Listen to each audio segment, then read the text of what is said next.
पूरे ट्रैवल में एक कमेंट जो मुझे बहुत ज्यादा आया वो ये है कि आप यही शूज लेके आई हैं। बस हाँ जी, मैं यही शूज लेके आई हूँ। एक्चुअली इंसान को वो करना चाहिए जो उसके लिए इजी और कंफर्टेबल हो। तो मुझे ना कंफर्टेबल रहने की आदत है। मेरे लिए ये ज्यादा जरूरी है कि मैं अपने आप को कंफर्टेबल रखूँ, ना कि दूसरों को दिखाने के लिए मैं डिफरेंट चीजें ट्राई करूँ। तो मैं जिस चीज में अच्छा फील करूंगी मैं वही करूंगी, चाहे वो मेरा 15 डेज का ट्रैवल हो, चाहे वो मेरा 2 मंथ्स का क्यों ना हो। मतलब कि मैं लास्ट टाइम पाकिस्तान गई थी, मैं एक ही बैग लेके गई थी। तो बहुत लोगों ने कमेंट्स किया कि आपके पास एक ही बैग है। नहीं, मेरे पास चीजें बहुत ज्यादा होती हैं, बट जब हम ट्रैवल पे निकलते हैं ना तो मुझे ये होता है कि कम से कम सामान साथ लेके जाऊं, और स्पेशली वो चीजें लेके जाऊं जो मेरे लिए इजी और कंफर्टेबल हो वियर करने में। उसके बाद सेकंड कमेंट जो मुझे बहुत आ रहा है कि आप अपनी आरवी क्यों नहीं लेके आई। मुझे नहीं पता था अगर प्लेन के ऊपर आरवी लेके जा सकते होते तो शायद हम प्लेन के ऊपर गाड़ियां भी अपनी सारी उठा के ले जाते और आरवी भी उठा के ले जाते। और वैसे भी यार आरवी इस तरह की चीज है कि वो हर वक्त आपका दिल नहीं करता कि आप आरवी पे ट्रैवल पे निकलें। वो कभी कभी के लिए अच्छी लगती है, बट हर वक्त आपका डिफरेंट चीजें ट्राई करने का दिल करता है। हम लोगों की से ये 7 आवर्स की फ्लाइट थी जो हम लोग आए थे फिनिक्स एरिजोना में, और यहाँ से फिर हम लोग आके कैलिफोर्निया में गए थे। 2 दिन पहले हम लोग दोबारा कैलिफोर्निया से एरिजोना वापस आ गए हैं। और ये हमारा ट्रैवल 13 और 14 डे का व्लॉग जो कि मैंने थोड़े छोटे मोमेंट्स आप लोगों से शेयर करने की कोशिश की है। मुझे ये भी कमेंट्स आते हैं कि आप ना लोकेशन भी बताया करेंगे आप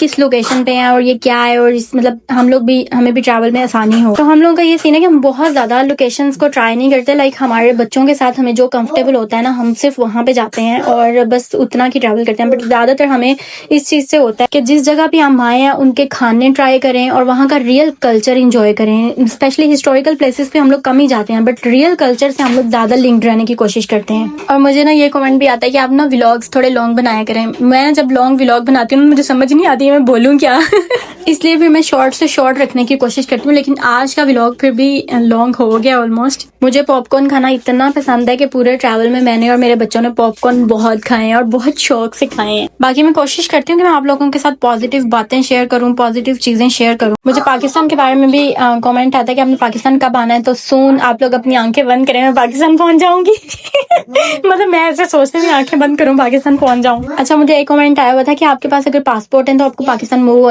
हो जाना चाहिए अगर आपके पास अमेरिकन पासपोर्ट है तो। ये कहने में बहुत आसान होता है लेकिन करना बहुत मुश्किल होता है। जब इंसान को एक डिफरेंट माहौल में रहने की आदत पड़ जाए ना तो उसके लिए बहुत मुश्किल होता है उस जगह से मूव करना, और जब आपका रिज़्क भी वहाँ पे लिखा हो। कुछ दिन पहले मैंने एक आंटी का किस्सा सुनाया तो मुझे लोगों ने नीचे कमेंट किया कि आपने भी अपनी सास को ऐसे ही अकेले छोड़ा हुआ है। तो हम लोगों ने अपने सास ससुर को इस तरह से बिल्कुल भी अकेले नहीं छोड़ा हुआ। बाकी खुश रहें, आबाद रहें, अपनी बहुत सारी दुआओं में याद रखिएगा। यहाँ पे फिर हमने थोड़ी सी वॉलमार्ट से शॉपिंग की। नेक्स्ट व्लॉग में मिलते हैं। अल्लाह हाफिज, टेक केयर, बाय।